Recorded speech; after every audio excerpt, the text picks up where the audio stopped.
Okay, so other things about being both sensitive and INTJ is that I think perhaps we are extra prone to sensory overstimulation. I think both since our sensitivity makes us process that sensory input at a very refined level, which just makes us put in more energy to a smaller amount of input, and then we can tire out way more quickly. But then also having our repressed SE generally means that we are sort of distrustful of the physical world, and we always want to add some sort of NI meaning behind whatever we are seeing in reality, which again is, I think, a lot more mental work than just being present in the moment and taking things for what they are. So I think learning how to reduce that sort of sensory stimulation in like every aspect of your life is really vital to just being able to keep your energy. Another thing with having that dominant NI and being sensitive is that both make us very slow to make decisions. So I think even non-sensitive INTJs and INFJs who have that dominant NI just need time to process information first before being able to make any sort of conclusions from it. That added sensitivity of processing things even deeper just makes us really slow to make decisions. So I think sort of knowing that about yourself and being able to give yourself as much time as possible to make these decisions, and perhaps researching things like far in advance of when you might have to apply to something, or before some sort of deadline for work or school. Just give yourself extra time. And I definitely find that NI sort of comes up with its ideas kind of on a very subconscious level sometimes. So it doesn't always even take us intention to come up with certain ideas or decisions. I think it's just that we need that initial exposure, long ago, and then our mind is constantly kind of building these things up in our head without even realizing it, and then perhaps when the time comes, we've had time to kind of think it through, even without maybe sitting down and with the intention of, yes, I have to think this through now. So I like to try to do things as far in advance as possible, and that makes my life easier. So another thing where we might perhaps differ from other INTJs is we might need more of a stable environment to kind of reduce that sensory overstimulation and reduce our exposure to novelty, so that we don't constantly have to take so much time to make all these new decisions, and instead we kind of have these routines that we're used to, and that just save us so much energy and time. So since perhaps INTJs might be more intellectually inclined, maybe some INTJs might find a job with a lot of routine, or like a weekly routine where maybe you do the same thing every weekday and then every weekend, perhaps is sort of like understimulating. But I think for us that's a perfect level of stimulation. So I think it might be hard for us then to find a good balance, because ultimately we still do need to be intellectually stimulated. But then I think, I don't know, perhaps you guys can tell me if you're an INTJ and HSP as well, if it's very hard to find something that's challenging enough and stimulating enough, but then doesn't get to that point where it eventually kind of becomes too much for you and wears you down.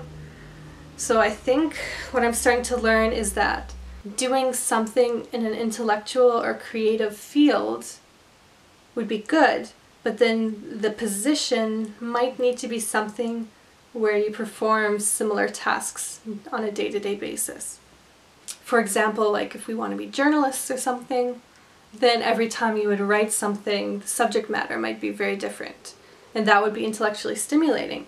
But then probably the process of doing the research and then how you approach writing and fact-checking or those sorts of things, you probably eventually can get down to a very smooth sort of workflow where all these little decisions don't really bother you anymore because you've already worked them out previously. So another thing that might set sensitive INTJs apart from other INTJs is that perhaps most INTJs or most non-sensitive INTJs with that secondary TE very well developed, they might enjoy ambition and success and always just kind of achieving new levels and always having some sort of end goal point and reaching that and having another end goal point. And they might enjoy that just for the process of it. And that probably also has to do with Enneagram types too, where maybe 5s might not feel that way, but I think there are some INTJs who are 3s or 8s and they might be more inclined in that direction.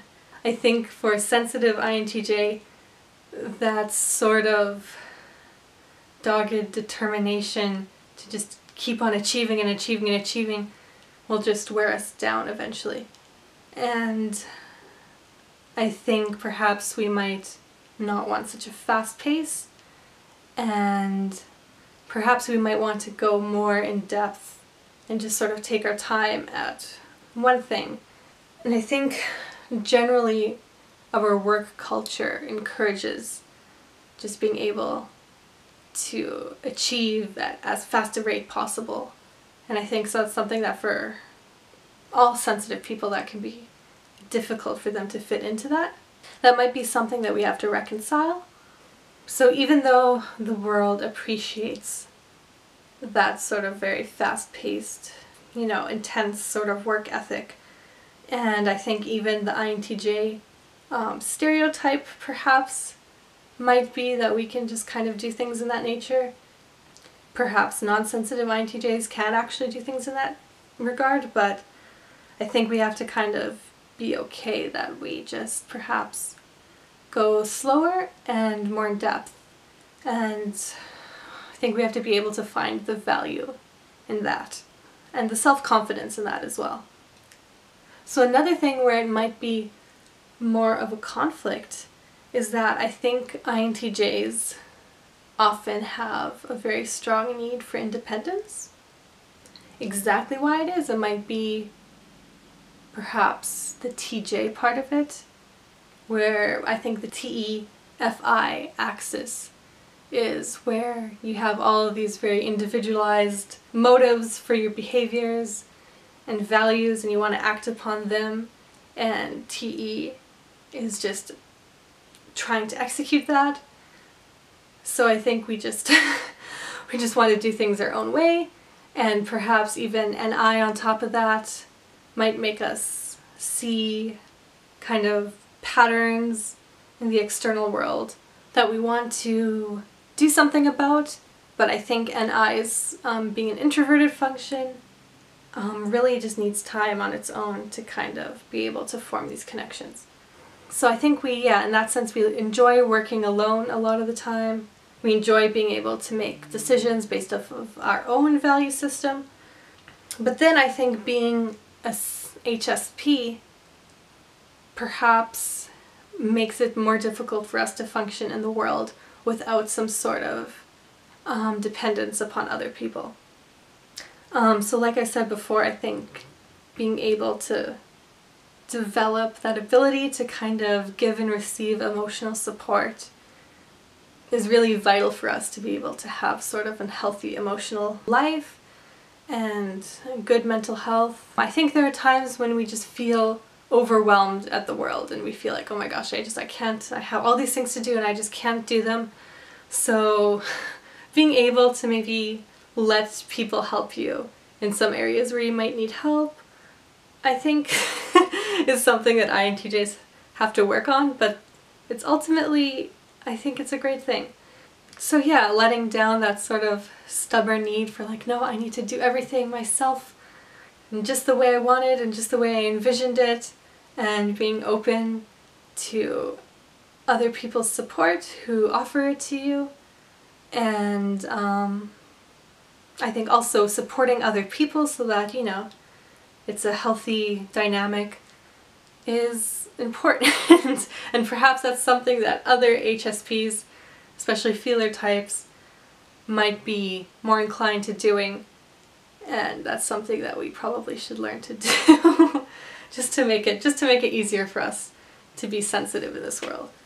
So I would really love to hear input from other INTJs, whether you're sensitive or not sensitive. I will include the link to the HSP test, so you can go check that out if you're not sure. But yeah, let me know if anything I said was something that you experienced or not. So thank you guys for watching.